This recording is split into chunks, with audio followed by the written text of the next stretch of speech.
On the political show, there was a segment that said that Scottish seats would make all could make all the difference, or would make all the difference at this general election. Yes. Now, to be fair to Chris McElhenney, he's straight on. Twitter said, "What an apology for the BBC for misleading the people of Scotland. Scotland's the amount of seats in Scotland and who wins these seats in Scotland have had no bearing on a general election in the UK since 1974." Right, and that is the truth. For the BBC to mislead the people of Scotland, see your vote's important in the UK general election, to decide whether Labour or Tory get into power down that road, that's a bag of crap. But I thought, this is interesting, so let's do the research, David. And as you know, I'm a bit of a nerd.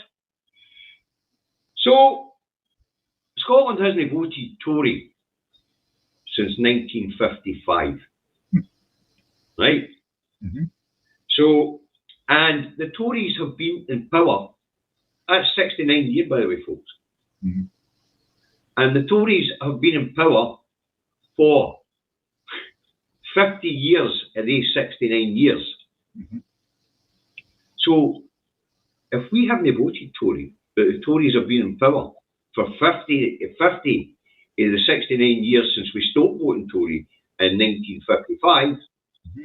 Scottish seats obviously don't matter a jot in the UK general election. It's called the democratic deficit.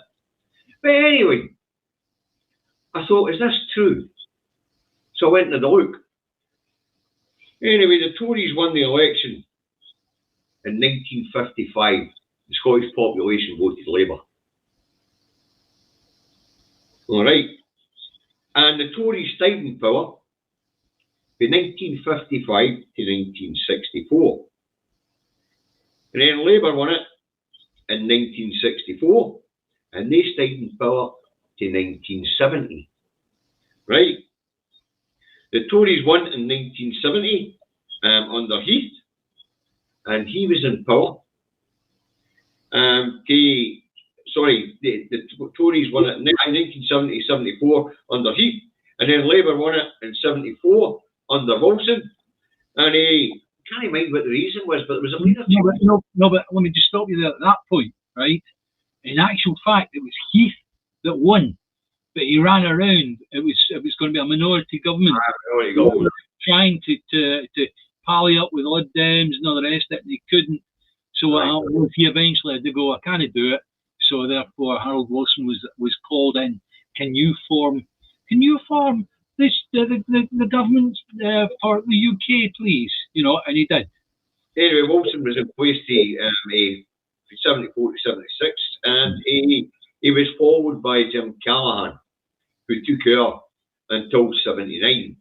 The Tories then took power in 1979, and they were in power till 1997. Mm-hmm. Right?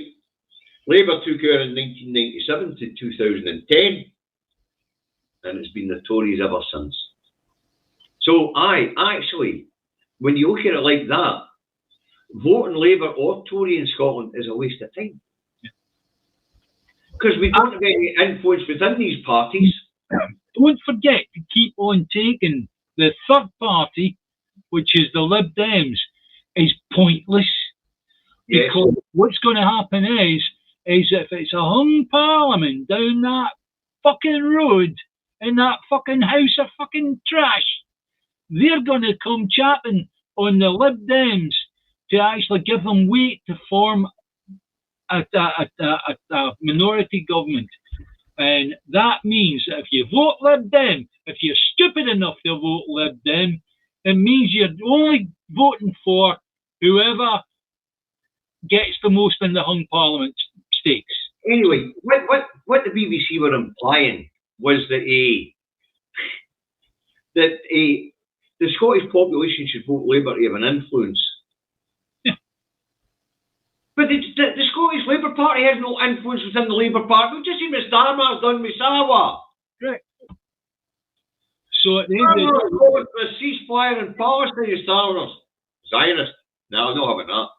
Yeah, at the end of the day, what you're saying is is that it was Glenn Campbell that stood there and lied through his fucking teeth. No, but hold on. The BBC did defend this one. So we better get that part of the story. Right. Because it segued into Professor John Curtis saying that the polls might tighten and a couple of seats in Scotland might make the difference. Might. Doubt it. History doesn't stand beside him at this time.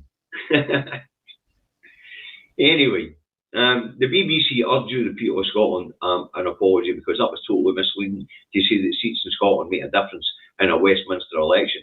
Yeah. I've just explained to you, they haven't.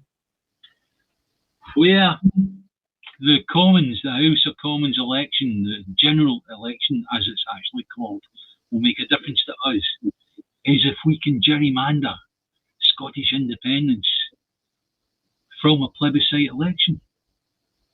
Why not, guys? Why not? Anyway,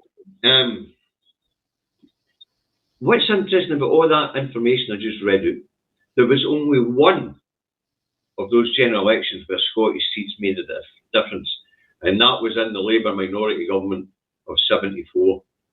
Yeah, that's right. So one time in 69 years has Scottish seats made a difference in a Westminster election. Only once. Yeah.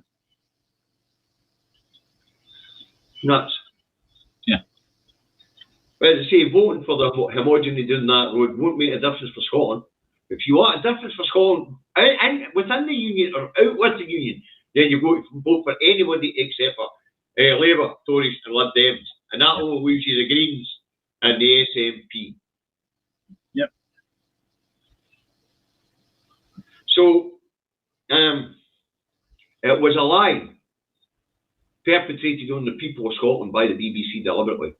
You can tell it's an election year. Sir Keir Starmer says he needs Scotland to win. Technically, he's wrong on that. Sir Keir Starmer says he needs Scotland to win. Technically, he's wrong on that. Sir Keir Starmer says he needs Scotland to win. Technically, he's wrong on that. Sir Keir Starmer says he needs Scotland to win. Technically, he's wrong on that. Sir Keir Starmer says he needs Scotland to win. Technically, he's wrong on that. Sir Keir Starmer says he needs Scotland to win. Technically, he's wrong on that. Sir Keir Starmer says he needs Scotland to win. Technically, he's wrong on that. Sir Keir Starmer says he needs Scotland to win. Technically, he's wrong on that.